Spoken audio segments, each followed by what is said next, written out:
early 20th century, psychiatry was still in its infancy. One of the few therapies was to let the patients draw or paint anything that came into their minds. Without any emotional restrictions, the patients produced brute and harsh pictures of their inner emotions. It helped the patients to calm down and gave an inside look at their fears and secret desires. Sometime they began to fantasize and show more of their hidden anxieties. The pictures gave an inside look of the patient's mind. Nobody was trying to adapt to existing art forms. The paintings and objects were at best a mirror of their minds and fantasies. It looks childish and subcultural, but it contains something that other art forms had lost. The objects and makers of this art did not assimilate to existing rules and produce their own work.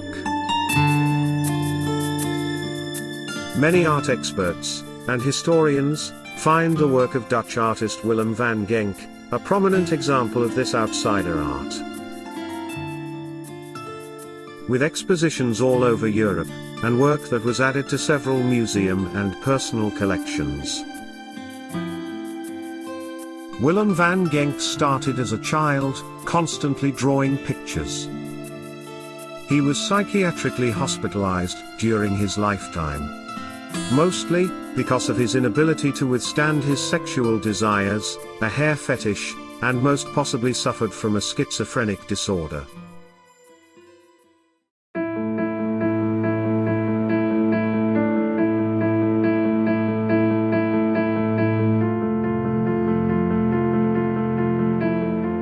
Around the middle of the last century, a French painter, Jean Dubuffet, named this new kind of art brut, because of the unpolished character of the paintings, and started to collect work from these mostly unschooled artists. Around the 70s, the France name, art brut, was changed into outsider art. The new name seems more appropriate because of the character of the work. Art, simply not assimilated, anti-cultural and without any connection to mainstream art. Characteristic of their art is that it is spontaneously and instinctive. Willem van Genk commented on his work with the words, "Call it art. I don't care."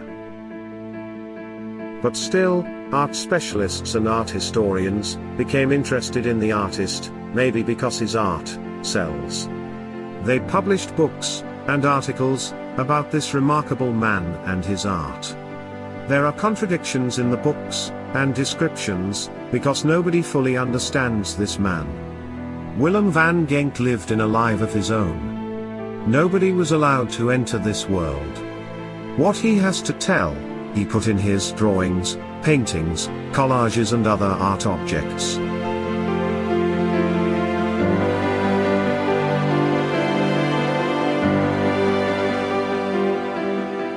He lived an almost solitary and lonely life. In his life, there were only a few real friends. He read books, traveled, and almost constantly making art. Drawings, paintings, placates, collages, paper models of public transport, and most of all, he developed an interest in raincoats. Modified these raincoats, went out into the streets, and making nervous walks. Another emotional trauma he developed after the Second World War.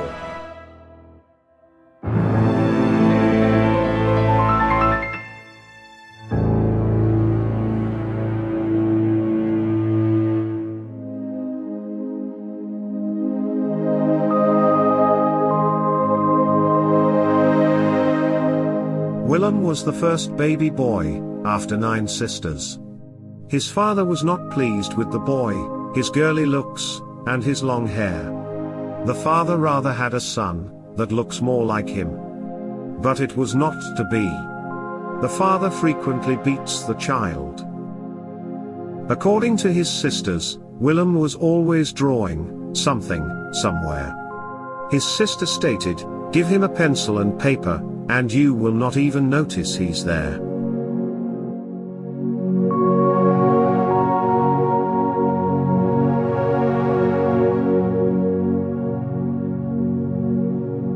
Later in life his drawings were recognized as outsider art.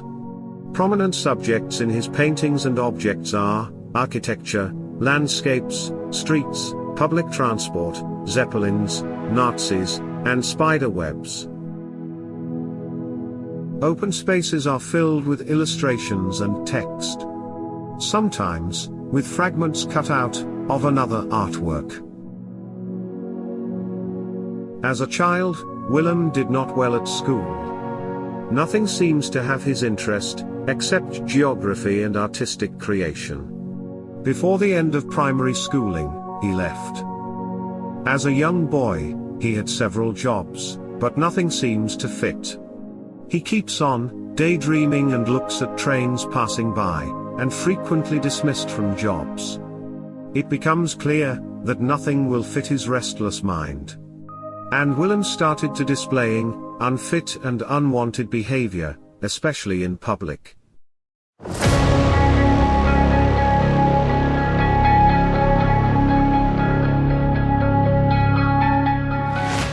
World War II broke out.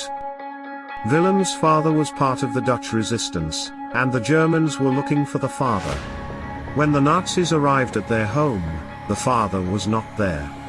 Willem opens the door, and there were several men, all in black leather coats. Only a boy, he was questioned. They shouted, "Where is your father?" Traces of that event are prominent, visible in his art. It made a deep wound in his mind that never healed. The leather coats of the Nazis were most fearsome for the little boy. As an adult, Willem developed a morbid desire to dress as those powerful Nazis.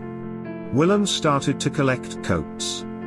Instead of costly leather, he purchased plastic raincoats, modifying them with big buttons, epaulets, badges and decorations. When finished, he made long walks in them. But he used the coats only once. Once used, they lost their power and became useless. After the war, Willem has to work in making simple things like clothespins.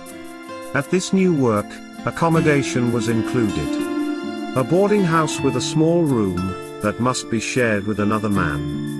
He complained that the food was terrible and he had no place for his art. So he had to walk every day, for more than 1 hour, to his sister's house. Found a place at her kitchen table, and draw or paint most of the evening.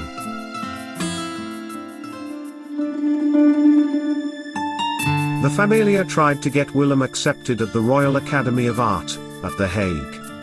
Finally, at the age of 30, Willem was accepted. The director of the academy, Mr. Joop Biljon, recognized straightway the talents of this strange man. He ordered all his teachers not to involve with the work of Willem. Not to teach him anything, not to interfere. It would harm his native talents, and mutilate his future work. In 1962, Mr. Biljon made it possible that work was on display at an exposition. But by lack of interest, no work was sold from this, still, unknown artist.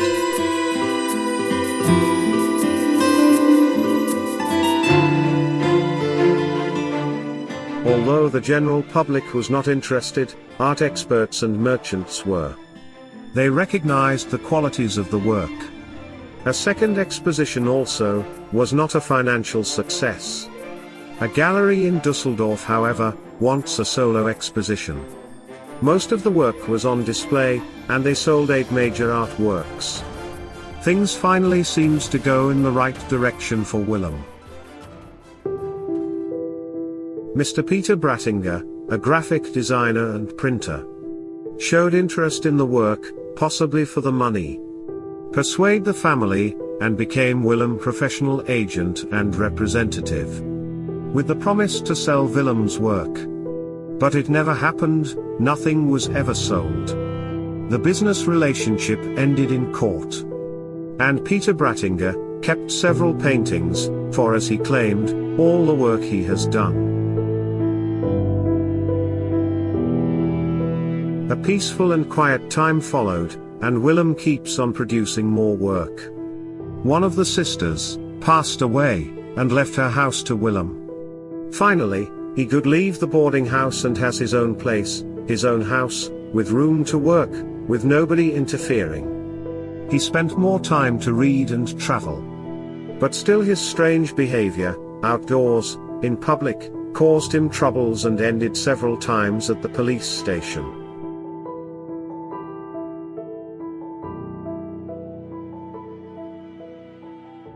Not only he paints on paper and carton, modify earlier work, and makes imitation Nazi uniforms, but also creates paper model trains and coaches. The Arnhem station, a collage and great piece of work, consist of many of those items. Built with nothing more than pieces of rope, plastic cups, used straws, and anything he could find. Mostly in garbage bins. Decorate them with small paintings and advertising text. The work is now owned by a museum in Belgium, and frequently on display at expositions. Hidden in his bathroom, a place Willem rarely used, he kept 60 paper model coaches. His flat became a warehouse full of art, and he became reluctant to sell any of the work.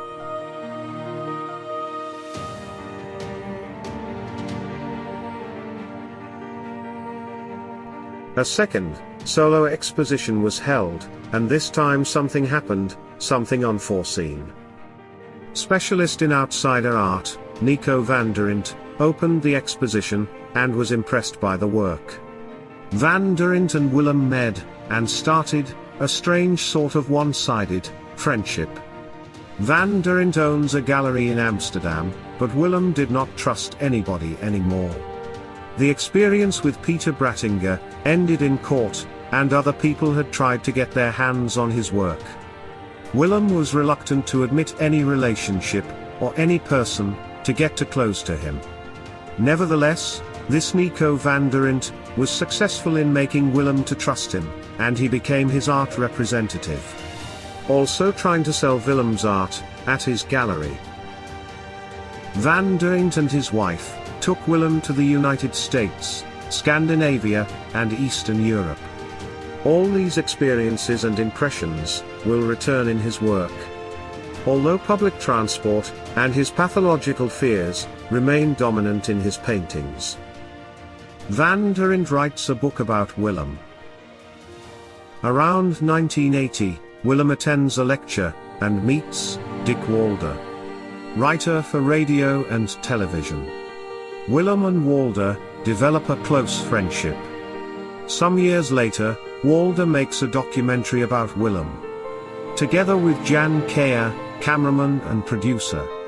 The documentary, Far From Home, is broadcasted on Dutch television. Walder writes also books about their friendship.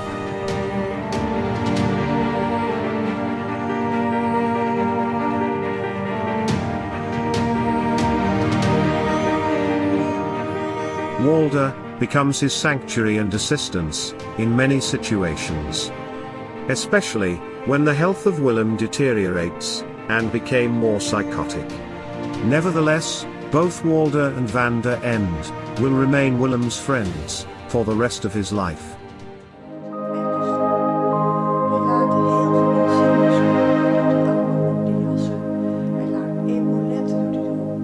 Around 1998, Willem meets art historian and expert Hans van Burkham. At that moment, museum director of the Stadshof. Van Burkham find the work remarkable, and in outsider art, one of the best. She makes a swift study, and what she found made her search for more additional information. She makes close and intensive studies of the paintings.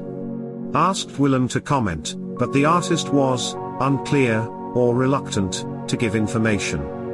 He calls Van Burkham Madam, and stays at a distance, afraid for what she wants. Van Burkham writes books with her personal opinions about Willem's art.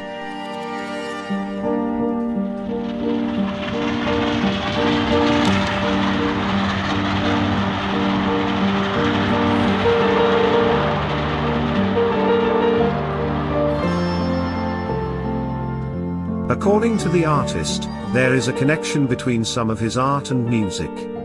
In his words, Hitler loved the waltz, and don't forget, if you look at the ladies, you will hear the music. My paintings are symphonies, and it's the music that sounds in the streets and from the buildings.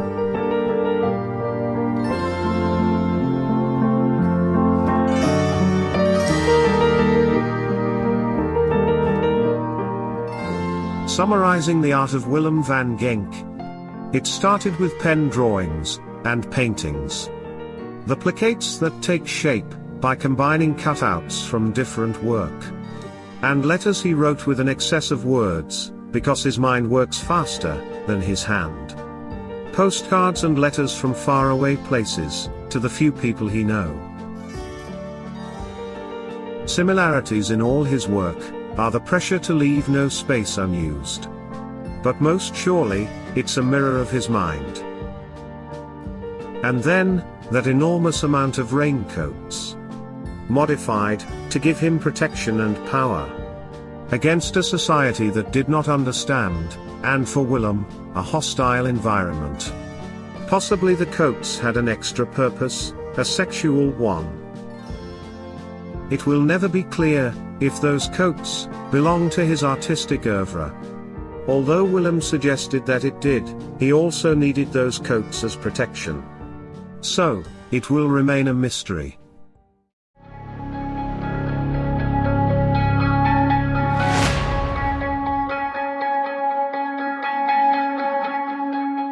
Willem suffers a number of strokes, and ends up in a wheelchair. Making art becomes impossible, and he moves to a lodging. Several people attempt to take care of Willem, and disagree about the future of his legacy. The artist passed away in 2005.